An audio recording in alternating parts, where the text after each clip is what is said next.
या hi students, welcome to Dayal academy.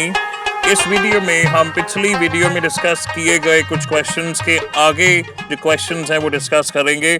हम discuss कर रहे थे कम्युनिकेशन इन एवरीडे लाइफ के लेटेस्ट क्वेश्चंस जो इंटरनल असेसमेंट में पूछे गए हैं, और ये टॉपिक्स वही सेम हैं जो आपके थ्योरी एग्जाम्स में भी पूछे जा सकते हैं।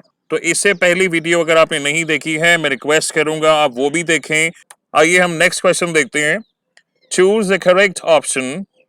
When you quickly look through the television guide or program schedule to watch something, you are doing what? तो ये क्वेश्चन रीडिंग टेक्निक्स पर बेस्ड है। अगर हम डिफरेंट रीडिंग टेक्निक्स की बात करें तो स्कैनिंग एक रीडिंग टेक्निक है, स्किमिंग हो सकती है, एक्सटेंसिव रीडिंग हो सकती है, इंटेंसिव रीडिंग हो सकती है। यानी ऐसे क्वेश्चंस को सॉल्व करने के लिए हमें रीडिंग टेक्निक्स के बारे में पता होना बहुत ज़रूरी है। तो देखें, रीडिंग टेक्निक्स में जो पहली टेक्निक है उसे हम बोलते हैं स्कैनिंग। इसका मीनिंग समझें। जब भी आप किसी चीज़ को पढ़ते हैं, चाहे वो न्यूज़पेपर हो, चाहे वो बुक हो, जब पढ़ने के दौरान आपके माइंड में एक स्पेसिफिक पर्पस है कि आप पढ़ रहे हैं एक स्पेसिफिक इंफॉर्मेशन को ढूंढने के लिए, उसे हम बोलते हैं स्कैनिंग। देखें, जब भी आप एक इंटायर टेक्स्ट या डॉक्यूमेंट, ये डिपेंड करता है वो कितना लेंदी है, जब आप पढ़ रहे हैं एक स्पेसिफिक चीज़ को ढूंढने के लिए, तो इसे कहा जाता है स्कैनिंग। इसका एग्जाम्पल हुआ, आपने सुबह सुबह न्यूज़पेपर खोला, आपने पढ़ना शुरू किया, आप रैंडमली कुछ भी नहीं पढ़ रहे हैं, आपके माइंड में एक फिक्स चीज़ है कि इस बारे में आज न्यूज़ में कुछ आया है। मान लें कि इंडिया पाकिस्तान के क्रिकेट मैच का स्कोर देखना चाहते हैं, या और कोई न्यूज़ है, आपके मन में फिक्स है, आपके माइंड में फिक्स है कि इस बारे में जो न्यूज़ आई है वो मैं ढूंढूं, कहाँ पे है, उसके बारे में आपको जानकारी चाहिए। तो ये एग्जाम्पल हुआ स्कैनिंग का, और यही क्वेश्चन में पूछा गया है। जब आप टेलीविजन गाइड या टेलीविजन प्रोग्राम स्केड्यूल को फटाफट देखते हैं, when you quickly look through it to watch something, यानी जो आपको देखना है, आपको पता है, आप उस स्केड्यूल में उस टेलीविजन प्रोग्राम का टाइम ढूंढना चाह रहे हैं कि जो मैंने देखना है, ये टेलीविजन सीरियल या ये टेलीविजन प्रोग्राम कितने बजे टेलीकास्ट होगा, लाइव होगा, उसका आप टाइम देखना चाह रहे हैं। तो आप क्या कर रहे हैं? You are scanning. इसका अगर एक और एग्जांपल दिया जाए तो मान लेते हैं आपके एग्जाम्स की डेट शीट है, 5-6 पेजेस की हो सकती है। उसमें आप एक स्पेसिफिक सब्जेक्ट का डे पता करना चाह रहे हैं, उसकी डेट पता करना चाह रहे हैं कि किस दिन वो वाला एग्जाम है। इसी की बात करते हैं कि कम्युनिकेशन इन एवरीडे लाइफ का एग्जाम किस दिन है। अगर यही सोच के ये इंफॉर्मेशन लेने के लिए अगर आप डेट शीट फटाफट देखते हैं, इसे बोला जाता है स्कैनिंग। पर जैसे मैंने पहले कहा, जरूरी नहीं कि आपके एग्जाम में भी स्कैनिंग पर ही क्वेश्चन आएगा, तो आप फटाफट बाकी के टेक्निक्स भी समझ लें। स्कैनिंग के बाद जो नेक्स्ट रीडिंग टेक्निक है उसे बोला जाता है स्किमिंग। स्किमिंग का मतलब ये है when you read rapidly in order to get a general overview of the material, यानी जब किसी चीज को आप फटाफट पढ़ते हैं, उसके लगा लीजिए आप मेन पॉइंट्स पढ़ते हैं या सिर्फ हेडिंग्स पढ़ते हैं, एक ओवरऑल व्यू के लिए, इसे बोला जाता है स्किमिंग। हम वापस चलते हैं उस एग्जाम्पल पर कि आपने सुबह सुबह न्यूज़पेपर खोला और अब आपके मन में कोई स्पेसिफिक न्यूज़ नहीं है जो आप ढूंढना चाह रहे हैं, बल्कि आप फटाफट हेडलाइंस पढ़ते हैं एक ओवरव्यू लेने के लिए कि आज न्यूज़पेपर में कैसे कैसी खबरें आई हैं। तो इसे बोला जाता है स्किमिंग। ये क्विक एंड शॉर्ट ओवरव्यू के लिए होता है और जनरल इंफॉर्मेशन के लिए की जाती है। उसके बाद नेक्स्ट रीडिंग टेक्निक है इंटेंसिव रीडिंग। इसे हम क्लोज रीडिंग भी कहते हैं। इंटेंसिव रीडिंग किस लिए की जाती है? जब किसी टेक्स्ट को, किसी डॉक्यूमेंट को हम बहुत गहराई से, एक्यूरेसी के साथ पढ़ते हैं, समझने की कोशिश करते हैं, लगभग हर एक वर्ड का मीनिंग हम समझते हैं, इसे बोला जाता है इंटेंसिव रीडिंग। इसका एग्जाम्पल ये हो सकता है कि मान लें कोई एक कॉन्ट्रैक्ट है जिसे आप पढ़ रहे हैं, तो आप बिल्कुल नहीं चाहेंगे कि कोई भी वर्ड या ऐसा क्लॉज हो जिसका आपको पता ना लगे, तो आप बिल्कुल वर्ड बाय वर्ड केयरफुली समझेंगे मीनिंग, और बहुत गहराई में उसका मीनिंग समझने की कोशिश करेंगे, ताकि उसका कोई भी पार्ट ऐसा ना हो जो आपको समझ में ना आए। इसका एक और एग्जाम्पल ये हो सकता है कि आप मान लें एक पोएम पढ़ रहे हैं और आप बहुत डीप में समझना चाहते हैं। क्रिटिकल एनालिसिस जब पोएम का किया जाता है कि पोएट ने जो लिटरेरी डिवाइसेस यूज किए हैं वो कौन कौन से हैं, आप उन्हें आइडेंटिफाई कर रहे हैं, या उन वर्सेस का मीनिंग आप समझने की कोशिश कर रहे हैं। और ना केवल पोएम, ये प्रोज फॉर्म में भी किया जा सकता है। कुल मिला के जब आप बहुत गहराई में किसी चीज को स्टडी करते हैं, लेकिन टेक्स्ट जनरली शॉर्ट होता है, इसका ध्यान रखें, और हर एक वर्ड का मीनिंग आप समझने की कोशिश करते हैं, एक इंटेंसिव एनालिसिस करते हैं टेक्स्ट का। इस रीडिंग टेक्निक को बोला जाता है इंटेंसिव रीडिंग। और लास्ट में एक्सटेंसिव रीडिंग क्या होती है? जब भी आप एक्सटेंसिव रीडिंग का नाम सुनेंगे, उसमें दो चीजें आपको देखने को मिलेंगी। पहली, कि जब भी आप कोई चीज अपने प्लेजर के लिए पढ़ते हैं, जैसे मान लें आपकी इंटरेस्ट की कोई मैगजीन है जो आप पढ़ रहे हैं, या आपका फेवरेट नॉवल आप पढ़ रहे हैं, या कोई भी और ऐसी चीज जो आप अपने प्लेजर के लिए पढ़ रहे हैं। और दूसरा ये कि जब आप एक्यूरेसी से ज्यादा फ्लुएंसी पर ध्यान देते हैं, यानी एक ओवरऑल अंडरस्टैंडिंग आपको टेक्स्ट की चाहिए, और generally extensive reading longer text की जाती है। तो कभी कभी ऐसा भी होता है कि जब हम कोई चीज पढ़ रहे हैं, उसमें डिफिकल्ट वर्ड्स आते हैं, लेकिन उनका मीनिंग समझने के लिए हम रुकते नहीं हैं, हम बस पढ़ते चले जाते हैं एक ओवरऑल अंडरस्टैंडिंग के लिए। तो इस टेक्निक को बोला जा सकता है एक्सटेंसिव रीडिंग। लेकिन हमने जैसे पहले देखा, क्वेश्चन में था when you quickly look through the television guide और programme schedule to watch something, आप क्या कर रहे हैं? आप इंटेंसिव रीडिंग नहीं कर रहे हैं, ना ही आप स्किमिंग कर रहे हैं, आप स्कैनिंग कर रहे हैं, क्योंकि जो प्रोग्राम आप देखना चाहते हैं उसका आप टाइम देख रहे हैं। That means you are looking for some specific information. तो ये इसका आंसर है। उसके बाद हम नेक्स्ट क्वेश्चन डिस्कस करेंगे। देखें, डैश मैसेजेस हैव मोर और less the same meaning for everyone.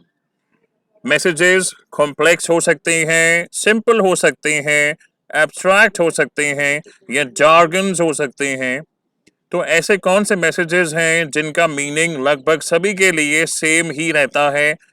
तो बहुत सिंपल है, इसका आंसर होना चाहिए सिंपल मैसेजेस, क्योंकि ये मैसेजेस ऐसे होते हैं जिसमें कॉमनली यूज वर्ड्स होते हैं, इसमें भारी भारी शब्दावली यूज नहीं होती है, ये ऐसी टेक्निकल लैंग्वेज जो हर किसी को समझ में ना आए, या जार्गन्स। आप जानते हैं जार्गन्स आर स्पेशल और टेक्निकल वर्ड्स जो एक पर्टिकुलर ग्रुप ऑफ पीपल द्वारा ही यूज किए जाते हैं किसी पर्टिकुलर प्रोफेशन में। मान लें आप मेडिसिन फील्ड में हैं, तो जब डॉक्टर्स आपस में बात करते हैं तो जार्गन्स यूज कर सकते हैं, लेकिन जब डॉक्टर्स पेशेंट से बात करते हैं, अगर बहुत ज्यादा मेडिकल टर्म्स यूज करेंगे तो उनको समझ में नहीं आएगा, और ये हर फील्ड के लिए अप्लीकेबल है। तो यहाँ पे क्वेश्चन ये है कि जब आप कम्युनिकेट कर रहे हैं, आपकी जो टारगेट ऑडियंस है, जब आप चाहते हैं कि सभी को वो मैसेज समझ में आना चाहिए, तो आपके मैसेजेस सिंपल होने चाहिए।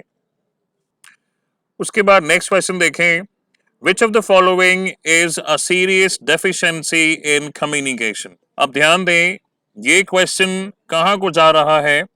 जब इस सब्जेक्ट में हम इफेक्टिव कम्युनिकेशन की बात करते हैं, यानी जो मैसेज सेंडर द्वारा भेजा जा रहा है, रिसीवर द्वारा रिसीव किया जा रहा है, जो वो समझाना चाहते हैं वो वहां तक पहुंचना चाहिए। तो इस कम्युनिकेशन को इफेक्टिव कैसे बनाया जाए, जब इसकी बात की जाती है, तो उसी पर बेस ये क्वेश्चन है कि ऐसी कौन सी चीज है जिससे कम्युनिकेशन में सीरियस डेफिशिएंसी आ सकती है, यानी कम्युनिकेशन इफेक्टिव नहीं हो पाएगा। किस स्थिति में? लैक ऑफ फूड, खाने की कमी से कम्युनिकेशन में डेफिशिएंसी आ सकती है? नहीं। लैक ऑफ वोकैबुलरी, बिल्कुल। जब आप मैसेजेस कन्वे कर रहे हैं, आप कम्युनिकेट कर रहे हैं, तो अगर आपकी वोकैबुलरी लिमिटेड है, जो शब्द आपको पता होने चाहिए, जिनका इस्तेमाल आपको करना है अपने मैसेज को कन्वे करने के लिए। अगर वो वर्ड्स आपको नहीं पता होंगे तो मैसेज में यानी कम्युनिकेशन में सीरियस डेफिशिएंसी होगी। तो ऑब्वियसली खाने की कमी से यानी लैक ऑफ फूड या नींद की कमी से कम्युनिकेशन में डेफिशिएंसी नहीं हो सकती है। अब बहुत ज़्यादा गहराई में जाएंगे तो एक चीज़ ये भी हो सकती है कि मान लें कोई पर्सन ऐसा है जो काफ़ी टाइम से प्रॉपरली नींद नहीं ले रहा है और नेक्स्ट डे उनकी प्रेजेंटेशन है, तो नींद की कमी के कारण अगर वो कंसंट्रेट नहीं कर पाते हैं, ठीक से प्रेजेंटेशन डिलीवर नहीं कर पाते हैं, वो एक अलग चीज़ है। लेकिन यहाँ पर मेनली ये पूछा गया है कि कम्युनिकेशन में सीरियस डेफिशिएंसी क्या हो सकती है, तो इसका आंसर होना चाहिए वोकैबुलरी। आप जानते हैं कम्युनिकेट करेंगे, शब्दों का इस्तेमाल करेंगे, तो जो रिक्वायर्ड वर्ड्स आपको यूज करने हैं अपने आप को एक्सप्रेस करने के लिए, अगर वो नहीं है, अगर हमारी वोकैबुलरी लिमिटेड है, तो कम्युनिकेशन में प्रॉब्लम हो सकती है। उसके बाद नेक्स्ट क्वेश्चन देखें, which of the following is non verbal communication. Non verbal communication के बारे में हमने पिछली वीडियो में स्टार्टिंग में बहुत डिटेल में पढ़ा था, यानी ऐसा कम्युनिकेशन जिसमें शब्दों का इस्तेमाल नहीं होता है। और लगभग इससे मिलता जुलता क्वेश्चन हमने पहले भी डिस्कस किया है। देखें, ट्रैफिक सिग्नल्स जो हैं, बेशक वो रेड लाइट के सिग्नल्स हों, जैसे रेड कलर का मतलब हमको पता है क्या इंडिकेट करता है, येलो लाइट का मीनिंग हमें पता है, ग्रीन लाइट का मीनिंग हमें पता है। उसके अलावा जो भी रोड पर ट्रैफिक सिग्नल्स होते हैं, जैसे शार्प टर्न अहेड, तो वहां पे लिखा नहीं होता है शार्प टर्न अहेड, वो साइन होता है, एरो होता है, जिसका एक फिक्स मीनिंग होता है। यानी ये जो ट्रैफिक सिग्नल्स हैं ये नॉन वर्बल कम्युनिकेशन के थ्रू हमें समझ में आते हैं। जिन स्टूडेंट्स ने रिसेंटली ड्राइविंग लाइसेंस के लिए एग्जाम दिया है, टेस्ट दिया है, उन्हें इसके बारे में बहुत अच्छे से नॉलेज होनी चाहिए कि कितने अलग अलग टाइप्स के ट्रैफिक सिग्नल्स होते हैं और उनका क्या मीनिंग होता है। उसके अलावा जो ऑप्शंस हैं, इंटरव्यू, अब इंटरव्यू नॉन वर्बल कम्युनिकेशन से नहीं हो सकता। ऑब्वियसली आपको कुछ पूछा जाएगा, शब्दों का इस्तेमाल होगा और आप भी कुछ उत्तर देंगे, कुछ जवाब देंगे, तो इंटरव्यूज वर्बल कम्युनिकेशन से ही होते हैं। इस बारे में एक चीज मैंने पहले क्लियर कर दी थी, and the same goes with news report. News report चाहे रिटन है या टेलीविजन पर प्रेजेंट की जा रही है, शब्दों का इस्तेमाल होगा। यानी कि इस क्वेश्चन का आंसर होना चाहिए ट्रैफिक सिग्नल्स, जो कि एक नॉन वर्बल फॉर्म है कम्युनिकेशन का। नेक्स्ट क्वेश्चन देखें, intensive reading is also called, और चार ऑप्शंस गिवन है, close reading, open reading, oral reading and group reading. तो रीडिंग टेक्निक्स पर एक वीडियो में हमने बहुत डिटेल में बात करी है कि चार रीडिंग टेक्निक्स जो हैं, यानी कि स्कैनिंग, स्किमिंग, इंटेंसिव रीडिंग और एक्सटेंसिव रीडिंग, ये वाला क्वेश्चन करते वक्त हमने बहुत डिटेल में इस बारे में बात की है। अगर आपने नहीं देखा है तो प्लीज देखें। तो इंटेंसिव रीडिंग मींस जब भी आप किसी शॉर्ट टेक्स्ट को बहुत गहराई से पढ़ते हैं, उसका मीनिंग कॉम्प्रिहेंड करने की कोशिश करते हैं, वर्ड बाय वर्ड आप उसे पढ़ते हैं केयरफुली, इसे बोला जाता है इंटेंसिव रीडिंग, और इसी को हम क्लोज रीडिंग भी बोलते हैं। इसके अलावा जो रीडिंग टेक्निक्स हैं, जैसे स्कैनिंग, स्कैनिंग का मतलब ये है जब भी आप कोई स्पेसिफिक इंफॉर्मेशन ढूंढने के लिए कोई चीज़ पढ़ते हैं, मान लें आप न्यूज़पेपर पढ़ रहे हैं और एक स्पेसिफिक न्यूज़ आपको ढूंढनी है कि इस बारे में सुना है, आज अखबार में कुछ छपा है, तो मुझे वो न्यूज़ पढ़नी है, यानी कि आप स्कैनिंग कर रहे हैं। सिमिलरली एक पहले क्वेश्चन हमने डिस्कस किया था जिसमें एक टेलीविजन स्केड्यूल में जो टेलीविजन प्रोग्राम आप देखना चाहते हैं उसका टाइम आप ढूंढ रहे हैं, तो आप स्कैनिंग कर रहे हैं। स्किमिंग मींस जब आप किसी चीज को बहुत क्विकली पढ़ते हैं, यानी ओवरव्यू लेने के लिए मेन चीजें या हेडिंग्स आप पढ़ते हैं बहुत जल्द, उसे बोला जाता है स्किमिंग। तो intensive reading is also called close reading, ये इसका आंसर है। उसके बाद नेक्स्ट क्वेश्चन देखें, which of the following is part of the 7 C's of communication. ये वापस हमें ले चलता है उस क्वेश्चन पर जिसमें हम कम्युनिकेशन के बारे में बात करते हैं कि कैसे कम्युनिकेशन इफेक्टिव हो सकता है।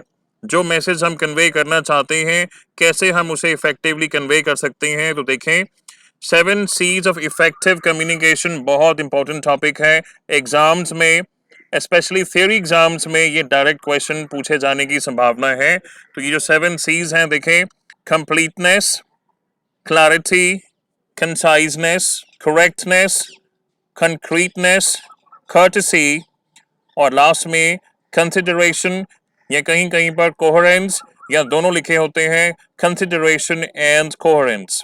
तो ये हैं वो 7 C's जिन्हें अगर आप फॉलो करते हैं तो आपका कम्युनिकेशन इफेक्टिव बन जाएगा, हो जाएगा। तो यहाँ पर जो वर्ड्स गिवन हैं कंट्रास्ट, कंफ्यूजन, कॉम्बिनेशन और कॉन्क्रीटनेस, तो कॉन्क्रीटनेस इसका आंसर है कि concreteness is one of the 7 C's of effective communication. ये नोट्स आप हमारे टेलीग्राम चैनल से डाउनलोड कर सकते हैं। इफेक्टिव कम्युनिकेशन के बारे में डिटेल में फिर कभी बात होगी, लेकिन इसे आप डाउनलोड कीजिए और आप पढ़ सकते हैं। नेक्स्ट क्वेश्चन देखें, a critical analysis of a short story requires what. Reading techniques के बारे में ये क्वेश्चन है। इस बारे में 3-4 क्वेश्चंस हमने रिसेंटली कवर किए हैं, इस वीडियो में भी और पिछली वीडियो में भी। तो अब तक आपको पता लग गया होगा कि जब भी आप किसी शॉर्ट टेक्स्ट का, यहाँ पे एग्जांपल है शॉर्ट स्टोरी का, जब आप किसी शॉर्ट स्टोरी का क्रिटिकल एनालिसिस करते हैं, यानी कि आपको वर्ड बाय वर्ड समझना होगा कि जो राइटर हैं, जो ऑथर हैं, उन्होंने कैसे स्टोरी को लिखा है, कौन कौन से कैरेक्टर्स हैं, क्या वो कन्वे करना चाह रहे हैं। उसके लिए हमको करना होगा इंटेंसिव रीडिंग और इसे हम क्लोज रीडिंग भी बोलते हैं। तो इस क्वेश्चन का आंसर है इंटेंसिव रीडिंग।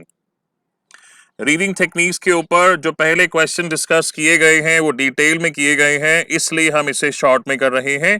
आप वो क्वेश्चन जरूर देखिए और इस टॉपिक के बारे में और नॉलेज गेन करें। इसके आगे के क्वेश्चंस हम नेक्स्ट वीडियो में कवर करेंगे। जाने से पहले आप ये समझते जाइए कि हमारे चैनल पर जितनी भी वीडियोस बनाई जाती हैं उन्हें प्लेलिस्ट में ऑर्गेनाइज किया जाता है आपकी कन्वीनियंस के लिए। Mostly videos semester wise create की जाती हैं। ये देखें, ये फर्स्ट सेमेस्टर की प्लेलिस्ट है, ये सेकंड सेमेस्टर की प्लेलिस्ट है। इनके अलावा जिन सब्जेक्ट्स को हम डिटेल में पढ़ाते हैं, सारे वीडियो लेक्चर्स अपलोड किए जाते हैं, उन सब्जेक्ट्स की प्लेलिस्ट आपको अलग से भी यहाँ नजर आएगी। For example value addition course में reading Indian fiction in English, इसकी प्लेलिस्ट अलग से आपको यहाँ मिल जाएगी। कुछ स्टूडेंट्स इसे फर्स्ट सेमेस्टर में पढ़ते हैं, कुछ स्टूडेंट्स इसे सेकंड सेमेस्टर में पढ़ेंगे। सिमिलरली डिसिप्लिन सब्जेक्ट्स की प्लेलिस्ट यहाँ पर अलग से क्रिएट की गई हैं और जो सब्जेक्ट हमने आज पढ़ा है कम्युनिकेशन इन एवरीडे लाइफ, इसकी भी आपको अलग से सेपरेट प्लेलिस्ट यहाँ पर नजर आएगी। Okay, so this is it for this video. Guys, if you like the video, please share it with your friends and subscribe to our channel, and thank you for watching.